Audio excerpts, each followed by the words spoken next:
and organizations discover their purpose so they can maximize their potentials towards a meaningful, impactful, and influential life.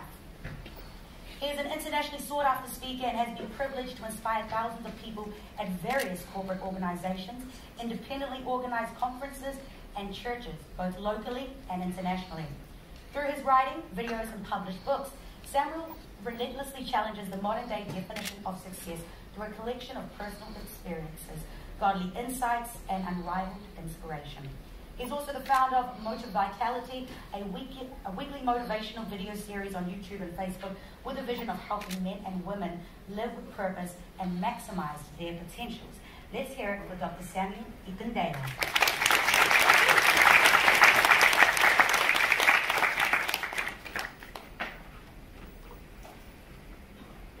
Hi everyone, it's a joy to be here, and I'm really delighted to be here.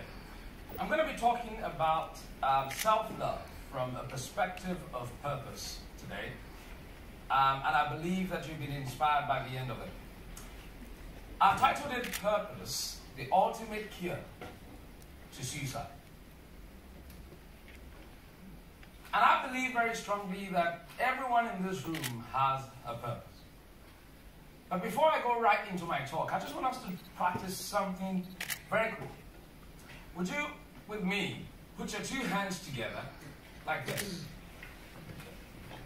and see if you can form the shape of a heart. Amazing. I can see different shapes and sizes in the room. I can see people who are skeptical and not wanting to try that, wondering where will this go. All right. Okay, can you do me a favor? Take your right hand or your left hand away. This way, fantastic. And merge the half heart with that of your neighbor. Aha. Okay. Fantastic, isn't it? See if you can match that same heart again with your neighbor. Awesome. And if you have another neighbor on the other side, can you crisscross your hand like that? See if you can make that amazing. Isn't that awesome? Fantastic. All right, now you can stop. Give yourselves a round of applause. See what you've just done, we can draw out a few lessons from it. Number one, self-love doesn't get any better than that. It doesn't have to be perfect, you just have to try. The problem with self-love is many people are skeptical, just like there were a few people in the room wondering where is this going to go. And you would notice that for the ones that tried, there was fun in the room, you felt a sense of happiness, of joy, and of fulfillment. And you were able to connect with someone else as well. I also realized that the ones that were skeptical had nothing to give when we asked them to actually face their neighbor. Same thing. You know what they say? Whatever you don't have, you cannot give. You didn't have that. And by the time we asked you to share with your neighbor, you had nothing to give. This is the same way many people have no love to give to their kids, to their wives, and to the community at large. And they're surprised and wondering why they're depressed. I believe very strongly that you don't have to be perfect to live a life of purpose. You don't have to be perfect to love yourself. You just have to try. This means that you don't have to have the perfect body to love yourself. You don't have to have the perfect job to love yourself. You don't have to have a perfect house or ride the best cars to love yourself. You just have to try. If you have ever failed in this room, let me see your hand up. All right. I would think that everyone will have their hands up. I have a good news, however. For those who do not have their hands up, you're soon about to fail. Because failure happens to the rest of us and to the best of us. So don't be surprised. A few years ago, I had a story that changed my life. Because I've always thought that the people that are happy and fulfilled must have it all together. They probably must ride the best cars, have the best jobs, and I'm always happy. And I checked the happiness index the other day, and I realized it's like opposite of it. The happiest countries in the world are not necessarily the richest countries.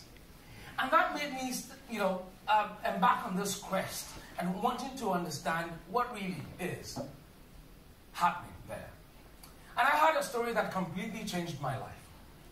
A boss of mine told me about a young, successful CEO here in New Zealand.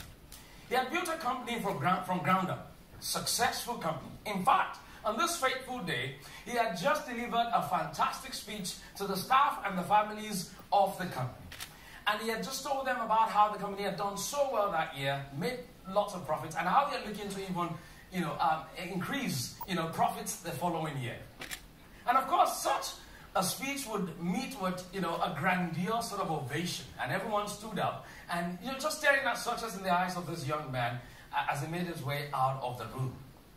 About 10-15 minutes after, the security guard of this venue where they had that meeting barged into the room, quite panically and quite alarmingly, and said, "Please come. And everyone rushed, wondering what had happened. To their amazement, the young, successful CEO committed suicide, had killed himself at that very venue. And he left a note with two questions.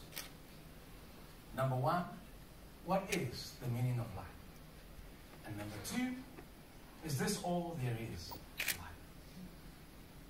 And it's amazing how someone that was deemed financially, materially, and socially successful would still ask such questions. And this story met me at a time I was asking the very same questions. I was also, from the age of 14, had this big dream that I would become a professor. And I just had that dream without even understanding what it took or what it would take to be a professor. I'm sure some of you in this room have a dream. If you have a dream, let me see your hand. Amazing. And some of you don't even understand the requirements of your dream. You just know you have a dream. And guess what? That's okay. Same with me. I didn't know I had to do a master's degree or I had to do a PhD. I just love to teach people. So I thought the highest thing about teaching people would be to become a professor. So I embarked on this journey. I understood what the requirements was later on, that I would need to get my PhD. And as I strove very hard, I eventually was able to bag my PhD at the age of 26. So I thought, wow, that's great, right? Successful. Yes. But all of a sudden, I found myself asking the very same question. Is this all there is to life? What is the meaning of life? And as I pondered on this question, and I looked at that story, I began to really think in my head, really, what is the meaning of life? And that made me do some study. And for years, I began to study success, purpose, and hope. And that made me ponder a lot and discover something and realize that purpose is actually the answer to the meaning of life. And I'm glad I found that answer. And that's why I'm here today, to share the same thing with you. And the next few moments, I'll be sharing with you why I think it is important for you to find your purpose. But first, what is purpose? Purpose is the original idea and the heart and mind of the creator of a thing. You would agree with me when the Wright brothers created the plane. They had an idea, and it was to defy the laws of gravity and transport people from one point to the other as much as possible. You would also agree with me that Thomas Edison had an idea too when he created the light bulb. And guess what? It's been said many times that things were usually created at least twice. First in the head of the creator, and then when we eventually see it. This means that you sitting here right now, you also, if we were to take you as a product, it means somebody thought about you long and hard enough before you were created. I can hear some smiles in the room. And I believe that very well. This means that you were carved and shaped to do something specifically, and until you find that thing, you will remain a square peg in a round hole, and you will remain a round peg in a square hole. And I love to use this particular example because I believe without purpose, life has no meaning. My favorite example, imagine with me, this is an iPad. Imagine if I take tomatoes, onions, garlic, some veggies, and put them on this iPad right now, and I get a very sharp knife, and I begin to chop the tomatoes. Some of you already laugh because it's seed, right? And I begin to chop the tomatoes and go, and you happen to pass by. I know you're very nice people. You look like you're very nice people. But I would I'm very sure you'll be nasty for once. And call me all sort of names. Can I get some suggestions? Can I get some suggestions? Names you would call me? Fool! Thank you, I love that. Thank you. Thank you for being nasty. What else? What else would you call me? What? What? An egghead. And head. Absolutely. What else, please? One more. Maniac. What? The same thing. Hey, guess what? You would be absolutely right to call me all those names. You know why? Because I am abusing the iPod. Because you know quite well the purpose of the iPod, and you see me abuse the iPod, you realize that I'm a nincompoop, and a fool, and a maniac, and weird, and stupid probably, right? And that's normal, and that's okay, because you know the purpose, and I don't. Would it be fair to call you those names as well, if you have been abusing your life thus far? Think about it. If you're not being used for the very purpose you were built for, would it be safe to call you those names? That would be nasty, right? Absolutely. The truth is this: you can't truly love yourself until you discover your purpose. And this is why I believe very strongly that many people are living a life that is meaningless. Many people sitting in your seats right now, they hate their jobs, they love Fridays, completely hate Monday. And many people, even though they appear happy on the outside, every night before they sleep, they wet their pillows, weeping so hard and asking the very same questions: what is the meaning of life? And is this all there is to life? And I believe very strongly that if you don't know your purpose, like the iPod, you will abuse your life. You will literally destroy your life.